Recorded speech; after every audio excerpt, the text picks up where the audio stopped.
दीदी नीलम आध्यात्मिक होने के साथ साथ धार्मिक भी थी। विश्व प्रसिद्ध वैद्यनाथ मंदिर के कामना शिवलिंग का दर्शन और पूजा अर्चना नीलम के साथ अन्य लोगों ने भी किया। अरे भाई, अपनों से अकेले में मिलना अच्छा लगता है, इसमें नाराज होने की कोई बात नहीं। सर आपने अपनी कलाई में क्या पहन रखा है? एक अपरिचित नौजवान ने पूछा। राजमणि तो राजमणि होती है, नाम के अनुरूप जहाँ रहेगी रोशनी ही लुटाएगी।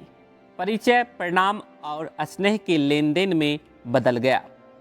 साहब तो अंतर्यामी हैं, सब कुछ जान लेते हैं। आपको कुछ पूछना है तो बोलिए। नहीं सर, आपके दर्शन हो गए, अब क्या जानना और समझना, यही काफ़ी है। महादेव ने जिसे स्वयं चुना है उससे क्या पूछना। जो भी प्रश्न थे वे आपके दर्शन से ही उत्तरित हो गए। लोग सफ़र करते हैं, जीवन के इन्हीं संघर्षों के बीच सभी को नियति से निर्धारित मंजिल ही मिल पाती है। अपनों की चिंता हमें सताती है, लेकिन अपनी यात्रा विस्मृत हो जाती है। सही स्थिति यही है कि हम भोग को भोगते नहीं, अपितु स्वयं ही मुक्त हो जाते हैं। समष्टि से सिमटा हुआ व्यक्ति मूल मानवीय गुणों से वंचित हो जाता है, पर विश्व की शिष्यता मानव जीवन को एक नया आयाम देती है। तभी तो जहाँ पैर रखने की जगह नहीं थी, वह शिव शिष्यों की टोली मिल गई। दीदी नीलम आध्यात्मिक होने के साथ साथ धार्मिक भी थी। एक दिन कुछ लोगों के साथ मिलकर तय हुआ कि क्यों ना देवघर चला जाए। बात साहब पर आकर अटक गई। मंदिर जाना तो उन्हें पसंद था नहीं। खैर, शाम को घर आने के बाद प्रस्ताव उनके समक्ष रखा गया। पत्नी का मन समझकर उन्होंने हामी भर दी और कहा कि ठीक है, चलिए। 3 दिनों की छुट्टी ले ली। 10-12 शिव शिष्यों की टोली बनी। ट्रेन से देवघर के लिए चले। देवघर ठहराव के 2-3 बीत चुके थे। सभी मंदिर आते जाते रहे, लेकिन हैनानंद होटल के कमरे से बाहर नहीं गए। विश्व प्रसिद्ध वैद्यनाथ मंदिर के कामना शिवलिंग का दर्शन और पूजा अर्चना नीलम के साथ अन्य लोगों ने भी किया। अब पटना वापसी का दिन आया। डॉक्टर शशि भूषण वर्मा, जो छपरा महाविद्यालय में मनोविज्ञान विभाग के अध्यक्ष रह चुके थे, कुछ खींचकर बोले, आप देवघर आए ही क्यों, जब होटल के कमरे में ही रहना था। वर्मा जी उम्र में बहुत बड़े थे और हैनानंद के शमशान दौड़ के संगी भी। इन्होंने आराम से मुस्कुराते हुए कहा, छोड़िए सर, आप लोगों ने तो दर्शन किया ही है, मैं भीड़ में कहाँ जाता। नीलम भी कुछ नाराज सी दिख रही थी।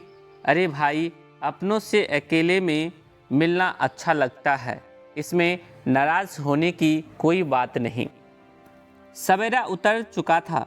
स्टेशन पर यात्रियों का उफान था।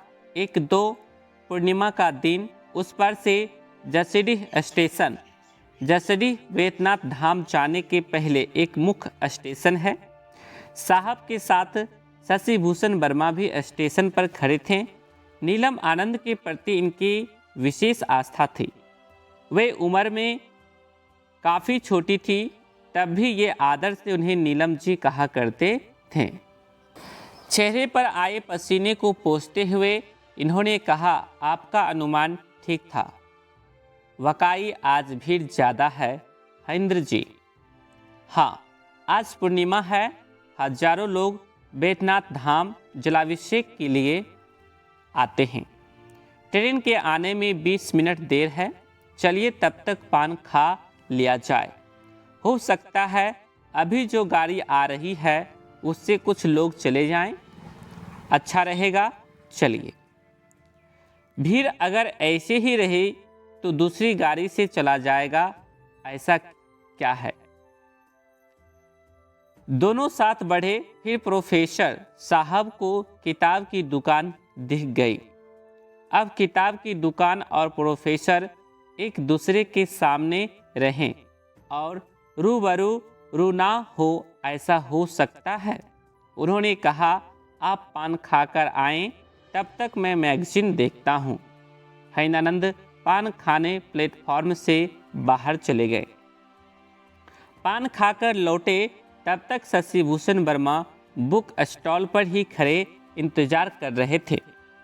दोनों पत्रिका लेकर उधर बढ़े जिधर नीलम आनंद बच्चों को लेकर बैठी थी। सर आपने अपनी कलाई में क्या पहन रखा है? एक अपरिचित नौजवान ने पूछा। हम लोग शिव के शिष्य हैं, वर्मा जी ने कहा। तब तो आप लोग हैनानंद जी को जानते होंगे? हाँ, जानता हूँ, पर आप कैसे जानते हैं? हम नहीं जानते और ना ही उनको देखे हैं, लेकिन नाम बहुत सुने हैं। अच्छा, क्या सुना है? यही कि बड़े सिद्ध पुरुष हैं, चमत्कारिक व्यक्तित्व हैं उनका। और क्या? आप जब उनको जानते हैं और महादेव के शिष्य भी हैं, तो ये सब तो आपको पता ही होगा ना। आप हैनानंद जी से मिलना चाहेंगे? प्रोफेसर वर्मा उनका परिचय कराने के लिए बढ़े ही थे कि इनका इशारा समझकर रुक गए। इस बार साहब ने ही इशारा करते हुए कहा, देखिए, वहाँ हैनानंद जी की पत्नी नीलम आनंद बेंच पर बच्चों के साथ बैठी हैं, जाकर मिल लीजिए। आप लोग रहने वाले कहाँ के हैं? वर्मा जी ने पूछा। हम सभी लखीसराय के रहने वाले हैं। प्रत्येक पूर्णिमा को यहाँ बाबा पर जल चढ़ाने आते हैं। जो लोग उनसे साहब के बारे में पूछ रहे थे, वे सब अब दीदी की ओर बढ़ गए। वहाँ लगभग 15-20 लोगों का जमावड़ा हो चुका था।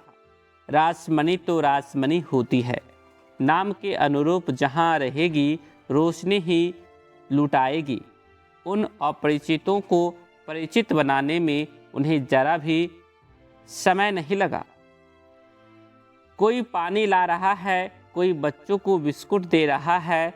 हाँ, इस बीच यह जरूर हो गया कि हैनानंद का परिचय उन लोगों को प्राप्त हो चुका था। 2-4 कदम की दूरी थी। परिचय, प्रणाम और स्नेह के लेन देन में बदल गया। साहब ने पूछा, कैसे जाएंगे इतनी भीड़ में? जवाब आया, हम लोग हैं ना मदद में। सर, आप दीदी जी और बच्चों के साथ यहीं रुकिए, सब हो जाएगा। सूचना हो चुकी है, ट्रेन आने ही वाली है। कुछ गुरु बहनें भी थी। सकुचाते हुए एक ने कहा, दीदी, हम लोगों को भी कुछ बताइए ना। क्या बताऊं? बोलिए, कुछ भी, जैसे चर्चा। साहब तो यंत्रयामी हैं, सब कुछ जान लेते हैं। बगल में बैठे हैनानंद हंस दिए। ये आपको किस बेवकूफ़ ने बता दिया है कि मैं यंत्रयामी हूँ? अंतर्यामी तो एकमात्र वही है जिसका मैं शिष्य हूँ। आपको कुछ पूछना है तो बोलिए। नहीं सर, आपके दर्शन हो गए, अब क्या जानना और समझना, यही काफ़ी है। महादेव ने जिसे स्वयं चुना है, उससे क्या पूछना। जो भी प्रश्न थे वे आपके दर्शन से ही उत्तरित हो गए। गाड़ी क्यूवल आ चुकी थी। क्यूवल और लखीसराय के बीच एक पुल का ही फासला है। लोगों में पांव छूने की होड़ लग गई। मना करने के बावजूद लोग मानने वाले नहीं थे। प्रतिष्ठा के तिरस्कार से व्यक्तित्व की मर्यादा और बढ़ जाती है। सामने से गाड़ी लखीसराय स्टेशन पर रुकी। स्थानीय यात्री ट्रेन से उतर गए। लोग सफ़र करते हैं। जीवन के इन्हीं संघर्षों के बीच सभी को नियति से निर्धारित मंजिल ही मिल पाती है।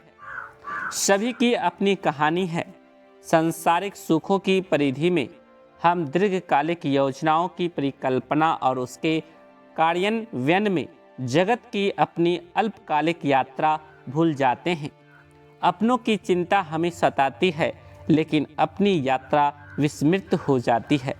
सही स्थिति यही है कि हम भोग को भोगते नहीं अपितु स्वयं ही भुक्त हो जाते हैं।